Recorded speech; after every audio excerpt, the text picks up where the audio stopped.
So ఈరోజు ఒక interesting topic దానంతకదే నా లైఫ్లోకి వచ్చింది. సో ఎయిడ్స్ అనగానే చాలామంది భయపడి పారిపోతారు. సో ప్రపంచానికి సమాజానికి దాని పట్ల ఒక వివక్ష ఉంటుంది, ఈనాటికి ఉంది. సో ఇప్పుడే ఒక పేపర్ ఆర్టికల్లో చూసిన, డాక్టర్స్కి కూడా తెలుసు ఎయిడ్స్ పేషెంట్స్ ముట్టుకుంటే ఏమీ కాదని, అయినప్పటికీ వాళ్ళు వివక్ష చూపిస్తారు. అలా వచ్చిన వాళ్ళు ఎక్కడైనా హాస్పిటల్కి వెళ్ళి టెస్టులు చేయించుకొని వాళ్ళకి పాజిటివ్ ఉందని తెలిస్తే వాళ్ళ సమాజంలో వాళ్ళ ప్లేస్కి చాలా ఒక ప్రాబ్లం వస్తుంది. సో నిరంతరం వాళ్ళ జీవితాలు అప్సెట్ డౌన్ అవుతూ ఉంటాయి because of this health issue. 1990 దశకంలో లేకపోతే 2000 సంవత్సరంలో, 1990 కంటే కొంచెం ముందు ఎయిడ్స్ అనేది ప్రపంచవ్యాప్తంగా చాలామందిని ఆకర్షించింది. దీనికి మందు లేదని, లేకపోతే ఇట్లా ఇట్లా ఇట్లా ఇట్లా ఉంటేనే ఎయిడ్స్ వస్తుంది, లేదా ఎయిడ్స్ రాదు, లేకపోతే దీనికి ఏం చేయాలి ఏం చేయకూడదు, అవేర్నెస్ క్యాంప్స్ ఇవన్నీ చేసిండ్రు. అయితే ఇప్పుడు నాతో పాటు ఒక మిత్రుడు వచ్చాడు, యూట్యూబ్ ద్వారా పరిచయం. సో అతని పేరు ప్రసాద్. సో ఆయన ఒక వినూత్నమైన కార్యానికి డోర్ ఓపెన్ చేసిండు 2004 and 2005 ప్రాంతంలో. సో అంతకుముందు తాను చాలా వ్యాపారాలు చేశాడు, ఏదేదో చేశాడు, లైఫ్లో ఎక్స్పీరియన్స్ ఉన్నాయి.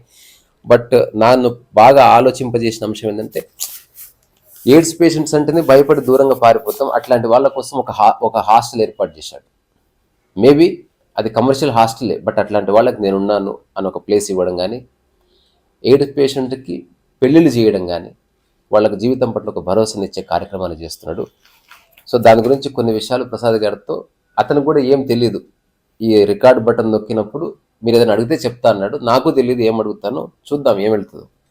సో ఒక ఇంట్రెస్టింగ్ లైఫ్, ఒక ఇంట్రెస్టింగ్ పర్సనాలిటీ, ఒక ఇంట్రెస్టింగ్ జర్నీ, అట్లా చూద్దాం. సో ఇప్పుడు నేను మధ్యలో చూపిస్తే ఇందులో కొన్ని మంచి మంచి ఆర్టికల్స్ వచ్చాయి తను చేసే వర్క్ గురించి. సో ప్రసాద్ గారు నమస్తే. సో ఇది ఒక క్యాజువల్ కాన్వర్జేషన్. సో మీ హృదయంలో ఉన్నది బయటకు కక్కేయండి. జనాలు ఏమనుకుంటారన్న భయం మీకు ఎలాగూ లేదు. Because since you are dealing with AIDS and AIDS patients, ఆబ్వియస్గా మీకు ఒక మానసిక క్షేత్రం, ఒక వైశాల్యం ఉండే ఉంటుంది. సో ఎందుకు చేయాలనిపించింది? ఇప్పుడు ఎన్నో చేయొచ్చు భూమి మీద, ఇట్లాంటి ఒకనొక కాజ్ని ఎందుకు తీసుకోవాలనిపించింది?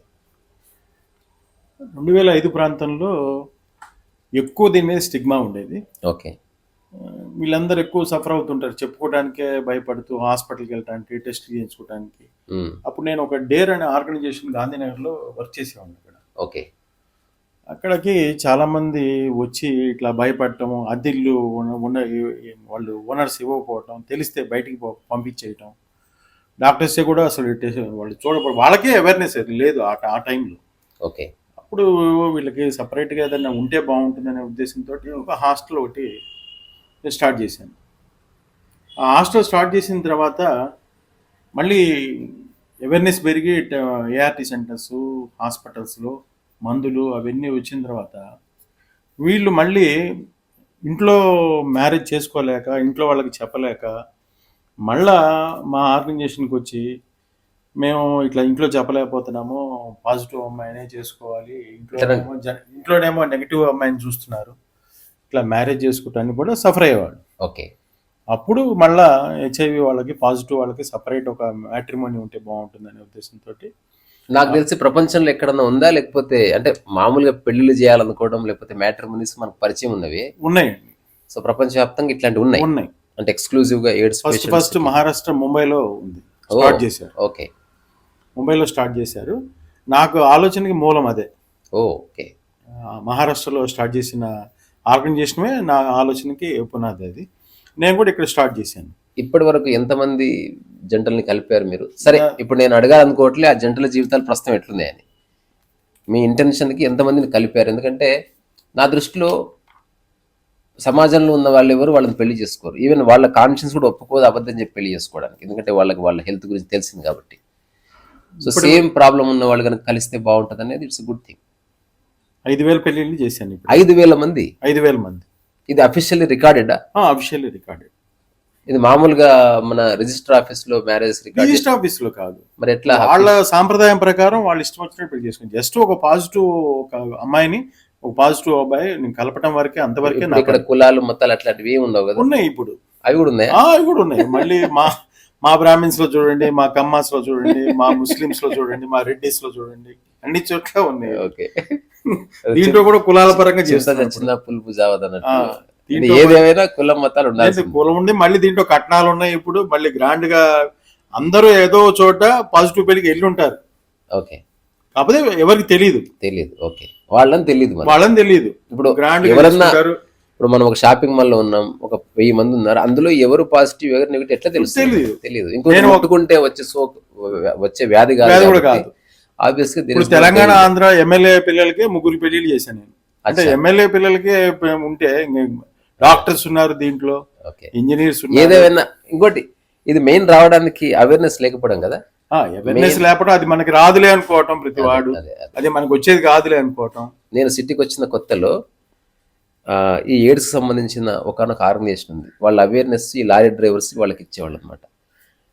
కొంచెం నాకున్న ఈ ఆర్ట్ పరిజ్ఞానం చూసి డాక్టర్ సురేష్ అనే ఒక ఆయన ఈ లారీ డ్రైవర్స్ 4 లారీలు పెట్టేవాళ్ళు, దాని మధ్య డ్రైవర్స్ కూర్చోబెట్టి బొమ్మలు వేస్తూ ఎయిడ్స్ గురించి చెప్పాలి. అప్పుడు ఎంత హిలేరియస్ కంటెంట్ ఉండేదంటే, అసలు నాకు ఎయిడ్స్ రాదు, ఎందుకంటే నేను సెక్స్ చేసిన అమ్మాయి అందంగా ఉంటుంది, సో అందంగా ఉన్న వాళ్ళకి ఎయిడ్స్ ఎట్లుంటది అనే ఒక చిన్న అంటే ఇటువంటివన్నీ చూసిన నేను కూడా. సో బాగుంది. అయితే నేను మళ్ళా ఫస్ట్ క్వశ్చన్కి వస్తున్నా, ఆ తర్వాత ముందుకు వెళ్తాను. సరే, మీ సిటీకి వచ్చినప్పుడు ఈ ఇష్యూ కనిపించింది, ఎన్నో ఉన్నాయి కదా, స్టిల్ ఈ 2005 నుంచి ఇప్పటి వరకు దాని మీదనే ఉండటానికి కారణం ఏమిటి అసలు? నాకు ఇంట్రెస్ట్, నా ఫోకస్ దాని మీద పడిపోయింది. అచ్చా. అంటే నేను కూడా ఒక రకంగా చెప్పాలంటే దీని ద్వారా ఏమన్నా పేరు ప్రఖ్యాతులు వస్తాయి, స్పెషల్ కేసుని తీసుకున్నాం కాబట్టి సమాజం ఒక కన్సర్న్ చూపిస్తుందన్నా, లేకపోతే గవర్నమెంట్ ఫండ్స్ ఏమన్నా, అంటే వాట్ ఈజ్ ఇట్? అంటే పేరు ప్రఖ్యాతులు వస్తాయి దీంట్లో అని చెప్పాను, ఏం కాదు. నేను డిఫరెంట్ గా ఏదైనా చేయాలనుకున్నాను, అది చేశాను. ఇప్పుడు కుటుంబ పరంగా ఏమన్నా నెగిటివిటీ వచ్చిందా? అంటే ఇప్పుడు ఎవరన్నా, ఇప్పుడు నేను చెప్పాను అనుకో, నేను ఒక హోటల్ పెట్టాను లేకపోతే ఒక వ్యాపారం పెట్టాను, బట్ హర్షించవచ్చు లేకపోతే న్యూట్రల్గా ఉండొచ్చు, బట్ నేను ఎయిడ్స్ పేషెంట్స్కి నేను ఒక షెల్టర్ ఇచ్చే పని చేస్తున్నా లేకపోతే వాళ్ళకి పెళ్లిళ్ళు చేస్తున్నా అంటే హౌ పీపుల్ రియాక్ట్? కుటుంబ పరంగా ఉన్నాయండి నాకు. అంటే నాకు కూడా హెచ్ఐవి ఉందనుకోని చాలా మంది నన్ను పెళ్లిళ్ళకి పిలవకుండా అవమానాన్ని ఎదుర్కొన్నాను నేను. Okay, okay. అవమానాన్ని ఎదుర్కొన్నాను నేను. ఫస్ట్ లో ఎదుర్కొన్నాను, ఇప్పుడు పర్లేదులే, ఒక 20 సంవత్సరాలు అయింది, వీడికి లేదులే అని చెప్పి ఇప్పుడు నమ్ముతున్నాను నన్ను. ఇప్పుడు ఎవరైతే మీ హాస్టల్ దాంట్లో ఉంటున్నారో వాళ్ళ ప్రవర్తన మీ పట్ల ఎట్లుంటుంది? అంటే ఒక గార్డియన్ గా చూస్తారా, లేకపోతే ఎవరో డబ్బులు ఇస్తున్నా ఆయన అకామిడేషన్ ఇస్తున్నా బోర్డు అంటారా, లేకపోతే గార్డియన్ గా గౌరవం ఉంటుందా? గౌరవం. ఓకే. తర్వాత ఇప్పుడు ఇంతకుముందు ఒక మాట చెప్పారు, ఆయన దాదాపు 800 మంది ఆయన సమక్షంలో ఎయిడ్స్ వల్ల మరణించారు. So how do you feel? ఇంతైనా లైఫ్ ఈజ్ ఎ లైఫ్. బాధాకరంగా ఉంటుంది, కాకపోతే వాళ్ళకి ఒక ఎక్కడెక్కడో చనిపోకుండా, ఎక్కడెక్కడో కాకుండా ఒక ప్రశాంతమైన మరణం, ఒక ప్రశాంతమైన మరణం అంటే సరే కూర్చోండి కింద. చనిపోయేటప్పుడు ఎక్కడో దిక్కులేని సాగు చనిపోకుండా, చనిపోయిన తర్వాత మా అబ్బాయిని పిలవండి, మా మిసెస్ని పిలవండి, మా తల్లిదండ్రులను పిలవండి అని అట చెప్పి మా హాస్టల్కి వస్తారు. ఓకే. కొంతమంది రారు అసలు. ఓకే, అంటే అక్నాలెడ్జ్ కూడా చేయరు. నేను వాళ్ళని ట్రై చేసి కౌన్సిలింగ్ ఇచ్చి మళ్ళీ పిలిపించడం కానీ ఏదైనా చేస్తాను. ఓకే. సో ఇప్పుడు దీని గురించి ఏమన్నా ఒక పుస్తకం కానీ అట్లా తీసుకొస్తున్నారా? బికాజ్ ఇది కూడా ఒక స్పెషల్ థింగే కదా. ఆల్రెడీ దీని మీద అవేర్నెస్ చాలా ఉన్నాయండి, పుస్తకాలు ఇప్పుడు అంతా. ఇక్కడ వేరు, నేను ఒక మాట చెప్తా. యూట్యూబ్లో కొన్ని లక్షల వీడియోలు ఉన్నాయి, ఒక్కటి లేదు, ఏందో తెలుసా? నేను పెట్టే వీడియో. అవును, ఈ ప్రపంచంలో కోట్ల పుస్తకాలు ఉంది, నేను రాసిన పుస్తకం లేదుగా, నేను రాయబోయేది. సో అందుకే మనిషి పని చేయాలంట నేను. సో ఎయిడ్స్ గురించి ఇప్పటివరకు 1,000 పుస్తకాలు రావచ్చు కాక, 1,000 మీద 1 పుస్తకం మీద రావాలి. ఎందుకంటే ఏ అనుభవము వృధా పోకూడదని నా పర్సనల్ ఒపీనియన్. జనాలు చదువుతారని కాదు, ఒక పాజిటివ్ ఆలోచన. సో దాంట్లో ఉపోద్ఘాతం ఎలా రాశారు చూద్దాం. ఓటమి ఎందుకు అంగీకరించాలి, మరణం దానికి ఎందుకు భయపడాలి, బతికుండగా మనిషిపై విజయం సాధించలేని మరణం ముందు ఎందుకు తలంచాలి, ఇట్లా ఫ్యామిలీస్ ఉండే చోటు ఇక్కడ ఇదేం పని, వాళ్ళని చూస్తేనే మహాపాపం, ఇట్లాంటి వాళ్ళకి మనం ఎందుకు సాయం చేయాలి, మా పిల్లలు వాళ్ళ కంటపడితే ఇట్లా ప్రపంచం భయపడుతుంది. ఇది ఎక్కడ నాగోల్లో ఉందా? ఫస్ట్ నాగోల్లో. ఓకే. సో ఇనిషియల్గా మీరు ఇట్లా పెట్టినప్పుడు గవర్నమెంట్ హౌ ఇట్ రెస్పాండెడ్? అంటే ఇప్పుడంటే కొంచెం ఇన్ఫర్మేషన్ టెక్నాలజీ వచ్చింది, చాలా యాప్స్ వచ్చాయని మీరే చెప్పారు. ఇనిషియల్గా ఎవరికి తెలియదు, 2005 అనేది కొంచెం ఇన్ఫర్మేషన్ టెక్నాలజీ ఉంది, బట్ అందరికి ఇంకా ఇంటర్నెట్ అంత రాలే. గవర్నమెంట్ సపోర్ట్ బాగానే ఉందండి, అప్పుడు బాగానే ఉందండి. ఓకే. అప్పుడు బాగానే ఉంది. ఇప్పుడు అవేర్నెస్ పెరిగింది. ఇప్పుడు అంత డిస్క్రిమినేషన్ లేదు. ఉమ్, ఇంట్లోనే ఉంటున్నారు చాలా మంది. ఓకే ఎక్కడో ఇంకా వాళ్ళకి ఫినాన్షియల్ గా లేకపోతే అప్పుడు మా దగ్గరికి వస్తారు. ఓకే. సో ఇప్పుడు వచ్చిన వాళ్ళు ఎప్పుడన్నా బాధపడ్డ సందర్భం ఉంటుందా, అంటే లైఫ్లో తప్పు బాధపడుతూనే ఉంటారు వాళ్ళు, అచ్చా. బాధపడుతూనే ఉంటారు. అంటే ముందుగానే మనకి చనిపోతామని తెలిస్తే ఇంకా అంతే కదా. ఇప్పుడు ఎప్పుడు చేస్తామని తెలియకపోతే హ్యాపీగా ఉంటాం, కానీ అది వస్తుంది ఎప్పుడేమవుతుందో అని వాళ్ళు ఎప్పుడు డిస్టర్బ్డ్ గానే ఉంటారు. ఓకే. అయితే ఇంతకుముందు మీరు చెప్పారు ఒకప్పట్లాగా లేదు, ఇప్పుడు మెడిసిన్ సపోర్ట్ వచ్చింది లేకపోతే? ఇప్పుడు మెడిసిన్ బాగుందండి. అచ్చా. ఇప్పుడు అంటే మెడిసిన్ అది బాగుంది. ప్రివెన్షన్ చేస్తుందా? దాదాపు 30 years వరకు వాళ్ళు ఆ మెడిసిన్ వాడుతూ బ్రహ్మాండంగా అది ఉండొచ్చు. ఎక్స్పెన్సివ్ ఉంటుందా మెడిసిన్? లేదు, ఫ్రీగా ఇస్తారు గవర్నమెంట్. ఓ, ఏఆర్టీ సెంటర్స్ లో అన్ని చోట్ల ఫ్రీగా ఇస్తారు. ఏఆర్టీ అంటే anti retroviral therapy. Anti retroviral therapy. ఇవన్నీ నాకు కొత్తవి. సో నేను కంప్లీట్ నో వాయిస్ ఇందులో నాకేం. Gandhi hospital, Osmania hospital, chest hospital అన్ని చోట్ల ఫ్రీగా ఇస్తారు. నేను ఆ డాక్టర్ సురేష్ అనే ఆ ఒక్క వ్యక్తి వల్ల ఎయిడ్స్ వచ్చిన పేషెంట్స్ని ఒకరోజు ఒక 3-4 వెళ్ళి చూశాను. నేను అతను అన్నాడు, ముట్టుకున్నా ఏమి కాదు, నువ్వు రావాలని రావచ్చు అంటే, అవేర్నెస్ క్యాంప్స్ చేస్తున్నాం, నాకు అవేర్నెస్ ఉంది, నాకేం ఫియర్ లేదు. బట్ నేను వెళ్ళాను, నార్మల్గానే అనిపించింది నాకు. అంటే వాళ్ళు కనుక బాధలు లేకపోతే, వాళ్ళు ఏం చెప్పుకోకపోతే మనకు తెలియదు కూడా. సో ఇప్పుడు మొత్తంలో ఎవరన్నా ఒక ఇంట్రెస్టింగ్ పర్సన్ మీకు తారసపడ్డా, అంటే ఎయిడ్స్ అంటే he must be an intellectual or ఒక జీనియస్, బట్ వాళ్ళు పాజిటివ్, హెచ్ఐవి పాజిటివ్ కాకముందు వేరు, తర్వాత వాళ్ళ థింకింగ్ వాళ్ళని చూసి కూడా నేను చాలా నేర్చుకున్నాను. అట్లా ఎలాంటి థింకింగ్ ప్రాసెస్ వస్తుంది? అంటే జీవితం పట్ల నిర్లక్ష్యం వస్తుందా, లేకపోతే? నిర్లక్ష్యం కాదు, వాళ్ళు అందరిని ఎక్కువ ప్రేమిస్తారు. ఓకే. అప్పటిదాకా ఏముండదు. హెచ్ఐవి పాజిటివ్ అయిన తర్వాత వాళ్ళు విపరీతంగా ఎక్కువ ఆలోచిస్తారు. ఓకే. ఒక మనిషి కన్నా 10 రెట్లు ఎక్కువ ఆలోచిస్తారు. ఓకే. అంటే నేను పోతే ఏంది అని చెప్పి ఎవరికి తెలియదు. నేను ఒక చిన్న ఎగ్జాంపుల్ చెప్తాను. ఒక అతను ఉన్నాడు, అతను బ్యాంక్ డెబిట్ కార్డు వాళ్ళ తమ్ముడిది వాడుతున్నాడు. ఓకే. ఏంది నీ పైన అకౌంట్ ఓపెన్ చేసుకోవచ్చు కదా, ఎందుకు మీ తమ్ముడిది వాడుతున్నావు అంటే, నేను చనిపోయిన తర్వాత మళ్ళీ సంతకాలకు ఎంతకాలు అవన్నీ పెట్టమంటారు, మళ్ళీ ఆ మనీ అవన్నీ ఎందుకు అని చెప్పి వాళ్ళ తమ్ముడిదే వాడుతున్నాడు. అచ్చా. అంటే వాళ్ళు ఎప్పుడు వాళ్ళు చనిపోతే తర్వాత పరిస్థితి ఏంది అని ఎక్కువ ఆలోచిస్తారు. ఓకే. మనకన్నా ఎక్కువ ఆలోచిస్తారు. సో మీ భవిష్యత్ కార్యాచరణ ఏంది? ఎందుకంటే ఇప్పుడు ఇది ఇంకా భూమినంత వరకు కొనసాగుతుంది అంతే. ఎందుకంటే ఇది హఠాత్తుగా ఇప్పుడు తెలంగాణ ఉద్యమం లాగా ఇన్ని రోజులు చేస్తే ఉద్యమం వచ్చింది, తెలంగాణ వచ్చేస్తే అట్లా కాదు కదా ఇది. అంతే. సో ఆరోగ్యం ఉన్నంతకాలం అనారోగ్యం ఉంటుంది, మనిషి మైండ్ ఉన్నంతకాలం తప్పు. సంవత్సరానికి దాదాపు 14,000 కేసులు వస్తూనే ఉన్నాయి తెలంగాణ కానీ ఎక్కడైనా కానీ, కొత్త కేసులు వస్తూనే ఉంటాయి. ఇప్పుడు మీ హాస్టల్ గురించి చెప్పండి. అంటే ఇప్పుడు అందులో వాళ్ళకి రూమ్ ఇద్దరిద్దరు ఉంటారా, ముగ్గురు ఉంటారా, లేకపోతే అది వాళ్ళు డబ్బులు ఇచ్చే ఉంటారా? డబ్బులు ఇచ్చే ఉంటారు. ఓకే. సో ఇప్పుడు ఇది మీకు ఫైనాన్షియల్గా ఇది కూడా మీకు ఒక ఆసరా? అవును. ఓకే. అంటే ఇప్పుడు ఎవరు సహాయం చేసినా చేయకపోయినా, గవర్నమెంట్ నుంచి ఫండ్స్ వచ్చినా రాకపోయినా? ఇప్పుడు గవర్నమెంట్ ఫండింగ్ ఏం లేదండి. ఓకే. అంత నా ఓన్ గానే రన్ చేస్తున్నాను. ఓకే. ఇప్పుడు వాళ్ళు ఏంటంటే ఎందుకు వస్తారు అంటే, మెయిన్గా ఇప్పుడు సపోజ్ ఒక కపుల్ ఉన్నారు, వాళ్ళిద్దరు పిల్లలు చదువుకుంటూ ఉంటారు, ఫాదర్ సిక్ అవుతాడు, ఓకే, వాళ్ళ చదువులు డిస్టర్బ్ అవుతాయి. మా దగ్గర వస్తే ఏదైనా సింగిల్ బెడ్రూమ్ దాంట్లో వండి పెట్టుకుంటూ ఆ పిల్లలు చదువుకుంటూ ఉంటారు, వీళ్ళు మళ్ళీ ఒక 4 months 5 months రికవర్ అయిన తర్వాత మళ్ళీ వెళ్తారు. ఓకే. ఓకే. ఆ విధంగా సపోర్ట్ చేస్తున్నాం. ఇప్పుడు వాళ్ళు ఇంట్లోనే ఉన్నారనుకోండి, ఏమైంది ఇతనికి అని చెప్పి వాళ్ళ చుట్టాలు అందరూ వచ్చి అసలు ఏం మందులు వాడుతున్నావు అవి తీసుకుని వాళ్ళు దీనికన్నా దానికి ఎక్కువ భయపడతా ఉంటారు. ఓకే. ఇదేం మందులు వాడుతున్నావు, నువ్వు ఎక్కడ చూపించుకున్నావు, ఇవన్నీ అడుగుతారని చెప్పి తప్పించుకొని మా దగ్గరికి వస్తారు. ఏదేమైనా ఇది ఇండెటెడ్ ఓపెన్ చేయడం ఎక్కడుందో. సో ఇది ఎంత ఇంట్రెస్టింగ్ డైమెన్షన్స్ ఉన్నాయంటే, ఇప్పుడు సాటి మనిషికి సహాయం చేయాలి అన్నది కరెక్టే. ఇదే ఇది కూడా ఇట్లా పట్టుకోండి మీరు. ఇప్పటికి వ్యాన్ ఉందా? ఆ వ్యాన్ లేదండి. ఏమైంది, ఎక్కడ పోయింది? అది దాన్ని కూడా పెళ్లి చేసిరా? అపార్ట్మెంట్ వాళ్ళు పెట్టనివ్వలేకపోతే అది డిస్పోజ్ చేసేసాం.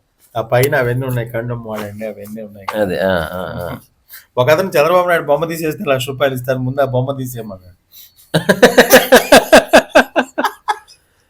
నిజంగా బాలాజీ కనిపిస్తున్నారు. ఈ బ్లూ కలర్ లో ఇక్కడ కనబడకపోవచ్చు, బట్ ఇక్కడ ఆ వెహికల్ మీద ఏముంది, చంద్రబాబు నాయుడు నా మీద హెచ్ఐవి ఎయిడ్స్ మ్యారేజ్ బ్యూరో అని ఆ కాంటెక్స్ట్ లో చంద్రబాబు నాయుడు తన భుజం మీద చేసి పెట్టిన ఫోటో పెడితే ప్రజలకు నచ్చలేదు. నచ్చలేదు. అంటే చంద్రబాబు నాయుడుకి పాజిటివ్ అలాంటి సంకేతం వస్తుంది. అవును, ఆ బొమ్మ తీసేస్తే ₹1,00,000 ఇస్తాను. మరి తీసేపోయారు, తీసేసాను. ఆయన మూవ్ పెట్టేసి ఉండే. అసలు బ్యానే తీసేసాను, అవసరం లేదు. డబ్బులు ఇచ్చాడా? ఇచ్చాడు. అరే క్యా బాత్. ఇచ్చాడు. సో పాజిటివ్ పెళ్ళిళ్ళు, ఇది భలే ఉంది అసలు ఇది. ఇప్పుడు తర్వాత ఇతను రన్ చేస్తున్న హాస్టల్ ఇప్పటికి ఇదేనా? ఇప్పటికి అది. సో ఇదంతా రెంటెడే. అక్కడ పంచవటి అనేది అది రాడుకునే చూడండి, ఏది పంచవటి బ్లాక్ అని ఉంది. ఏం అంత రిజిస్టర్ కాలేదు. ఓకే. సో ఇప్పుడు ఇది ఎంతమంది ఉంటున్నారు ఇప్పుడు? ఇప్పుడు దాదాపు 80 మెంబర్స్ ఉన్నారు. Okay, 80 members. సో వాళ్ళందరికి ఫుడ్ ఎవ్రీథింగ్ అక్కడే ఉండబడుతుంది. రోజు నాన్ వెజ్ వాళ్ళకి. సో ఇప్పుడు చుట్టుపక్కల ఉన్న అపార్ట్మెంట్స్ తెలిసా? తెలియదు, అసలు వాళ్ళకి తెలియదు. అందుకనే అవన్నీ కొంచెం జాగ్రత్త. ఓకే ఓకే, అది నా ఉద్దేశం. తెలియదు. ఓకే, తెలియదు. ఇప్పుడు ఇవన్నీ ఒక 2004-05 నుంచి చేస్తున్నారు కదా.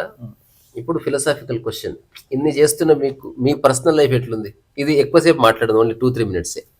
నిజం చెప్పండి. ఆ తర్వాత మళ్ళీ మీరు ఛాన్సెస్ బట్టి ఇంకొక టాక్ చేయాలో వద్దా నాకు తెలుస్తుంది. సంతృప్తి అనేది లేదండి. అంటే అసలు భూమి మీద లేదా, మీకు లేదా? భూమి మీద ఉందో లేదో నాకు తెలియదు, కానీ నాకైతే లేదు. అది ఉంటే ఎట్లుంటుందో ఎట్లుంటుంది అంటే ఇప్పుడు నేను కంప్లీట్ గా ఏమీ లేని వాళ్ళకి నేను చేయట్లేదు, డబ్బు తీసుకొని చేస్తున్నాను. ఓకే, మీరు సర్వే కావాలి కదా. కరెక్టే, వాళ్ళకి అనుకోరు కదా. మీరు నా క్వశ్చన్, నా అబ్జర్వేషన్ ఏంటంటే మీరు మోసం చేయట్లేదు వాళ్ళని. మీ సర్వీసెస్ కి మీరు సర్వైవ్ కావడానికి మీరు ఇస్తున్న సమయానికి కొంత డబ్బు తీసుకుంటున్నారు. That is this not business, service with mutual benefit. So that is there is nothing wrong in personally I feel. ఎందుకు సార్ ఇప్పుడు కేదార్నాథ్ బద్రీనాథ్ పోతే ఒక గుర్రం ఎక్కించుకొని తీసుకెళ్తారు, లేదా పల్లకిలో మోసుకెళ్తారు, డబ్బులు తీసుకుంటారు కదా. సరే, సో మీకెందుకు ఆత్మసంతృప్తి అనిపించలే? క్లుప్తంగా ఒక అన్నట్టు చెప్పండి. వై? వాళ్ళని నేను పూర్తిగా వాళ్ళ యొక్క సాటిస్ఫాక్షన్ నేనే మిమ్మల్ని పొద్దుగుకులు బాధపడుతూనే ఉంటారు. ఎంతసేపు నేను కౌన్సిలింగ్ ఇస్తాను, నువ్వు బాధపడమాకు ప్రతిరోజు చెప్పడం. ఇప్పుడు వాళ్ళందరి బాధల షాడో మీ మీద పడుతుందా కొంతమన్నా? ఉంది. ఇప్పుడు నా కళ్ళు వస్తాయి అట్లా? కళ్ళు రావు, కానీ వాళ్ళు సడన్ గా ఏడ్చినవి, చనిపోయినప్పుడు వాళ్ళు పడిన మాటలు అవన్నీ గుర్తొస్తా ఉంటాయి. ఓకే, మీ చేతుల్లో మరణించిన వాళ్ళు ఉన్నారు? ఎవరు ఉన్నారు? చాలా మంది ఉన్నారు. ఓకే, అసలు ఎవరు తీసుకుపోకుండా ఉన్నవాళ్ళు, నేనే తీసుకుపోయి చేసిన దాన సంస్కారం ఉన్న వాళ్ళు కూడా ఉన్నారు. ఇంటికి తీసుకెళ్ళరు అసలు వాళ్ళు. ఇప్పుడు ఆ బిల్డింగ్ ఉంది, అందులో అప్పుడప్పుడు మరణిస్తుంటే మరి చుట్టుపక్కల వాళ్ళకి తెలియదా? మార్నింగ్ బాడీస్ ని తీసుకెళ్ళటం, లేకపోతే చనిపోక ముందే వాళ్ళ రిలేటివ్స్ కి చెప్పటం, తీసుకెళ్ళిపోమని చెప్పటం. ఓకే, అట్లా చేస్తాం. ఒక గొప్ప ఫీటే చేస్తున్నారు మీరు సమాజంలో. అంతా తెలియకుండానే ఇదంతా. ఇప్పుడు నా ఓన్ కాదు, తెలియకుండా పొద్దున్నే తీసిపోవటం, వాళ్ళని అంబులెన్స్ లో తీసుకుపోవటం. సో ఇప్పుడు లైఫ్ అంతా కొనసాగించే అంతా యాక్టింగ్, అదంతా మేము అంతా. నేను చెప్పేది, మీరు ఈ సర్వీస్ ని you are going to continue అంతే. ఓకే, సో దీన్ని ఏమన్నా ఒక పుస్తకంగా అట్లా తీసుకొస్తారా?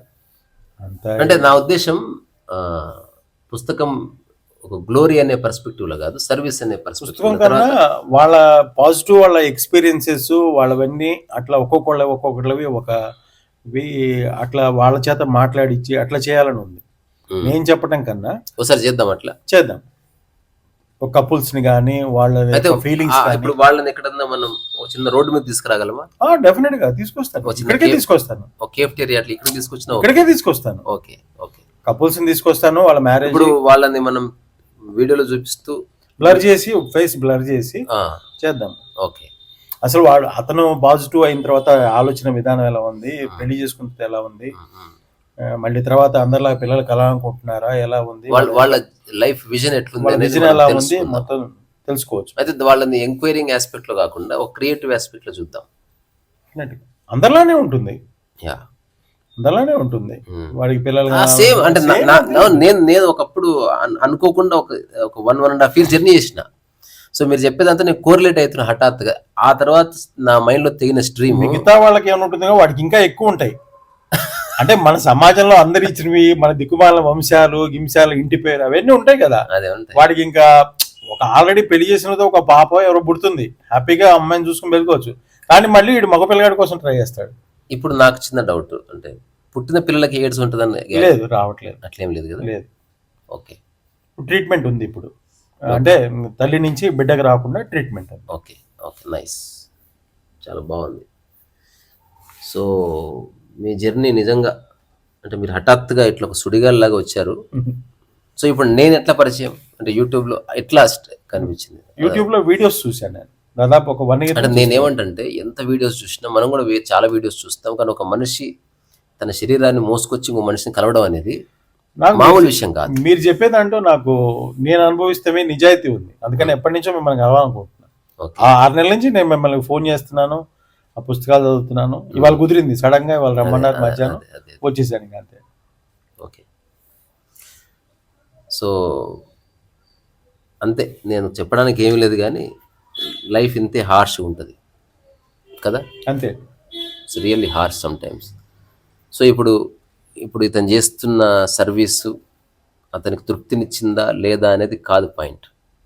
సర్వీస్ వల్ల కొందరికి లైఫ్ కొంచెం మరీ మిజరబుల్ లేకుండా కాస్త సెక్యూర్డ్గా, కాస్త గౌరవప్రదంగా వాళ్ళ లైఫ్ ఉంటుంది.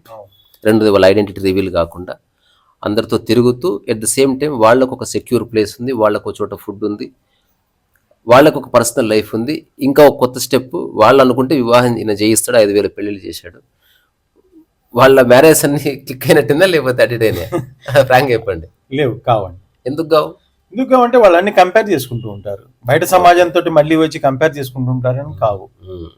సో ఒక డిసీజ్ వచ్చినంత మాత్రాన జీవితంలో గొప్ప ఒక పరివర్తన. మ్యారేజ్ అంటే వాళ్ళకి జస్ట్ ఒక తోడు అంతే, అంతవరకు ఆగిపోవాలి. కల్హో నహో అనే సినిమా ఉంటుంది, హీరోకి డెత్ వస్తుందని తెలిసిన తర్వాత, లేదా చక్రం సినిమాలో ప్రభాస్కి డెత్ వచ్చినప్పుడు దే బిహేవ్ లైక్ గాడ్స్. ఇప్పుడు ఒక అటువంటి సందర్భం వచ్చింది, మనసు ఏం మారదు కదా, ఏం మారదు, మనసు అలాగే ఉంటుంది. అలా ఉంటుంది. వాళ్ళకి ఇంకా ఎక్కువ కోరికలు ఉంటాయి, ఇంకా తక్కువ టైం ఉంది, చాలా చేసేయచ్చు. నాకు మగపిల్లగాడి కోసం ఒకేసారి 2 పెళ్లిళ్ళు చేస్తారా, 3 పెళ్లిళ్ళు చేస్తారా అని అడిగేవాడు కూడా ఉన్నారు. కేవలం ఆ వంశం అని, ఆ ఆస్తి మొత్తం వాడికి ఇవ్వాలని.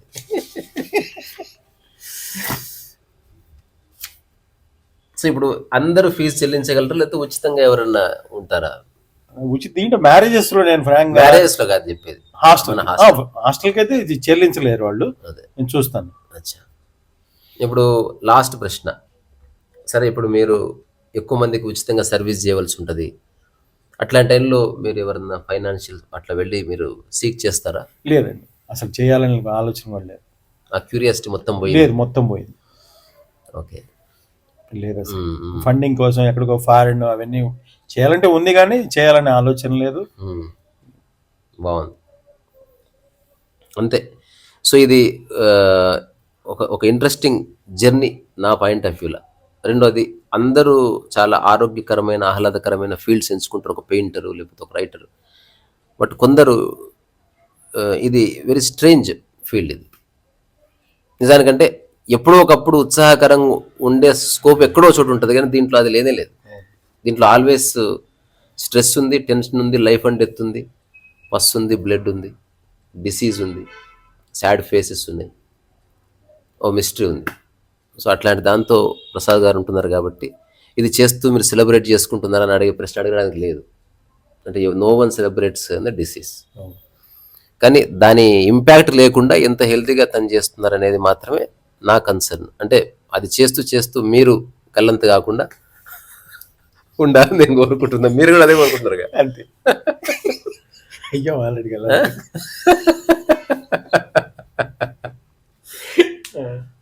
బాగుంది. Maithili, you want ask a question? ఏదైనా అడగాలనిపిస్తే కమ్, ఏదైనా 1 క్వశ్చన్. అంటే ఈ టాపిక్ ఇదే, టాపిక్ ఇంతే, ఇందులో నుంచి ఏమైనా అడగాలనిపిస్తే అడుగు, త్వరగా. అది ఇప్పుడు హెచ్ఐవి పాజిటివ్ అయిన వాళ్ళు అందరిలాగా మామూలుగా ముసలి వయసు అయ్యేంత వరకు 60-70 ఏళ్ళ వరకు అలా కూడా బ్రతుకుతారా? బతుకుతారు. డిపెండ్స్ ఆన్ వాడు అంటే ఆరోగ్య నియమాలు, వాడు తినే డైట్ని బట్టి ఉంటుంది. వాడు మళ్ళీ బ్యాడ్ హ్యాబిట్స్, ఆల్కహాల్ అవన్నీ తీసుకుంటే ఎక్కువ కాలం ఉండడు. మంచి ఫుడ్ తీసుకొని వాడికి కావాల్సినంత తింటూ ఇంకా తినమన్నారు కదా అని వాళ్ళు మొత్తం గేదెలాగా ఎక్కువ తింటే మళ్ళీ ఫ్యాట్ పట్టేసి వాడికి రకరకాల ప్రాబ్లమ్స్ అవన్నీ వచ్చేస్తాయి. అందువల్ల ఎంత కావాలో అంత తింటూ మళ్ళీ సరైన పని చూస్తూ సరైన ఆలోచన, మంచి నిద్రపోతే మానసికంగా ప్రశాంతత ఉంటే హ్యాపీగా ఉంటాడు. 35 ఇయర్స్ నుంచి ఉన్న వాళ్ళు ఉన్నారు. అంటే ఇప్పుడు దాదాపు ప్రపంచవ్యాప్తంగా ఒకప్పుడు ఫియర్ మంచి ఉన్నది. మెడిసిన్ వచ్చింది, ఇప్పుడు మంచి మెడిసిన్ ఉంది. మంచిగా వాళ్ళు ఆలోచించి మంచిగా నిద్రపోయి మంచిగా ఒక 8 అవర్స్ వర్క్ చేసుకొని మానసికంగా స్ట్రాంగ్ గా ఉంటే హ్యాపీగా ఉండొచ్చు. అంటే ఫియర్లెస్ గా చూస్తున్నారు. ఇప్పుడు ఒకప్పుడు చాలా ప్యానిక్ ఉండేది, అవును. సమాజంలో ఒక వివక్ష కూడా ఉండేది. టీబీ వచ్చినా ఎయిడ్స్ వచ్చినా ఆల్మోస్ట్ చంపేసి అంత బిహేవ్ చేసేటోళ్ళు స్టూపిడ్ గా. ఇప్పుడు ప్రపంచం చాలా ట్రాన్స్ఫార్మ్ అయింది. అంతెందుకు మహబూబ్నగర్ వెళ్తుంటే ఇప్పటికి ఒక స్ట్రీట్ ఉంటుంది అడవిలో, టీబీ పేషెంట్స్ ఒకప్పుడు అక్కడ పెట్టేవాళ్ళు. అవును, ఇక్కడ వికారాబాద్ లో కూడా. అక్కడికి తీసుకెళ్ళేది లిస్ట్ ఊరి బయట లిటరల్ గా. అయ్యో, ప్రపంచంలో గ్రేటెస్ట్ మ్యాథమెటిషియన్స్ కూడా టీబీ వచ్చిందని ఊరు బయట పోయి అట్లే చంపేసి అట్లే తగలబెట్టేశారు. జనాలకి పిచ్చోళ్ళు. సమాజం మూకుమ్మడిగా మారితేనే అందరూ దాన్ని అంగీకరిస్తారు, కానీ ఎవడన్నా ఒక్కడికి వచ్చింది అందరు ఇది తప్పు తప్పు అన్నారు అనుకో, is there any question? Last question. ఇంకా ఏం లేదు ఇక. ఇతను ఇప్పుడు ఇట్లాంటి సర్వీస్ చేసే అతని వ్యక్తిని చూస్తే నీకేమనిపించింది? ఎందుకంటే నేనైతే నా జీవితంలో అరుదుగా బాగా నేను చూసే అంశాలు ఇవి. ఇప్పుడు యూట్యూబ్ అనేది లేకపోతే అసలు ప్రసాద్ అనే వ్యక్తి నన్ను కలిసేవాడు కాదు. అంటే ఆయన చేసేది ఏంటంటే లాస్ట్ పిచ్చి ప్రశ్న, ఈ సర్వీస్ చేస్తూ చేస్తూ సైట్ వచ్చిందా లేదా ఫస్ట్ నుంచి ఉందా? ఫస్ట్ నుంచి ఉంది. అయితే ఇప్పుడు ఫుడ్ బిజినెస్ ఏదో క్యాజువల్ బిజినెస్ లో అది వేరు, ఇది సపరేట్ వేరే సెక్షన్. అండ్ అది ఇప్పుడు ఆ చుట్టూన్న వాళ్ళకు తెలియకుండా కూడా మళ్ళీ వీళ్ళకి సర్వీస్ అందిస్తూ, సరే అది ఫ్రీగా కాదు డబ్బులకైనప్పటికీ కూడా చేసేవాళ్ళు కావాలి కదా. నిజం, ఇప్పుడు చాలా మంది మంచంలో పడ్డా కూడా వాళ్ళ పిల్లలే చేయట్లేదు. అలాంటి వాళ్ళకి డబ్బులు ఇస్తామన్నా కూడా చేయడానికి దొరకట్లేదు. అలాగా మీరు డబ్బులు తీసుకున్నా కూడా అసలు అది సర్వీస్ కిందనే లెక్క. అది తర్వాత నాకు యూట్యూబ్ ద్వారా ఒక పరిచయం అయ్యారు. వాళ్ళిద్దరు అక్క చెల్లెలు, ఇద్దరికి బాడీ కంప్లీట్ గా they are not affected by AIDS, కానీ కంప్లీట్ బాడీ ప్యారలైజ్ అయిపోయింది. అంటే వాళ్ళు నడవలేరు, చేయలేరు వాళ్ళ పేరెంట్స్. సో తను నాకు 2-3 సార్లు మెసేజ్ పెట్టింది, అన్నయ్య నీ కాడికి వచ్చుకుంటా ఉంటా అంటే. అసలు నాకు అనిపిస్తుంది అటువంటి సంస్థ ఏదో ఉందా అంటే to take care of them ఉంది. నేను చెప్తాను మీకు, చెప్తే నేను వాళ్ళకి ఇప్పుడు మీకు పోయేటప్పుడు ఆ వీడియో కూడా చూపిస్తా. అసలు నాకు అంటే నేను ఏం చేయలేను. నన్ను 2-3 సార్లు అడిగితే నేను ఏం చేయలేకపోతున్నా, అంటే నాకు వసతి లేదు. రెండవది, అది ఫాల్స్ ప్రామిస్లు, అబద్ధాలు చెప్పకూడదు. సో అందుకని నేను మౌనంగా ఉండిపోయినా. నువ్వు హఠాత్తుగా ఈ డైమెన్షన్లో పనిచేస్తున్నావు కాబట్టి నేను ఆ వీడియో చూపిస్తాను మీకు ఇప్పుడు కాసేపట్ల, లేదా అది వెతుకులాడి నీకు పంపిస్తా. నేను చెప్తాను. అట్లా ఉన్నారనుకో, నేను వాళ్ళతో మాట్లాడతా. ఇప్పుడు ఏం కావాలి, వాళ్ళ పేరెంట్స్ కూడా చాలా స్ట్రెస్. అవసరమైతే వాళ్ళ పేరెంట్స్ నెలకు 2 నెలలకు ఒకసారి వచ్చి చూసిపోతారు. మిగతా టైంలో ఎవరో ఒకరి సంరక్షణలో వాళ్ళు ఉంటారు. ఇంకోటి, దే కెన్ పే మనీ, అది ప్రాబ్లం లేదు. She is doing a job also I think. Anyway, so నిజంగా మీరు చేస్తున్న సర్వీస్ అభినందనీయం. అంతే, మీరు దీన్ని ఒక సాక్షిగా చేస్తూ దానికి సంబంధించిన ఏవి మీకు అంటుకోకుండా నేను మనస్ఫూర్తిగా కోరుకున్నాను. అంటే మీ మానసిక ప్రశాంతత దెబ్బతినకూడదు, మీ ఆరోగ్యం దెబ్బతినకూడదు, మీ చిరునవ్వు దెబ్బతినకూడదు, మీ సైట్ కూడా సైట్ పోదులేండి. అంటే చాలా కాలం తర్వాత అంత లావద్దాలు చూస్తున్నా. చాలా ఎక్కువ సైట్ ఉంది. నాకు ఒక బంధువు ఉన్నాడు, -12. అదే నువ్వు ఎప్పుడైనా చూసినావారా? ఇప్పుడు ఆ అద్దాలు తీసిన ఇట్లా సూర్యరశ్మి పెడితే చీమ చచ్చిపోతుంది, ఆ రేంజ్ పవర్ ఉంది. ఏందనుకున్నావు? అది చిన్నప్పటి నుంచి అట్లా. Okay, so thank you so much. Tata.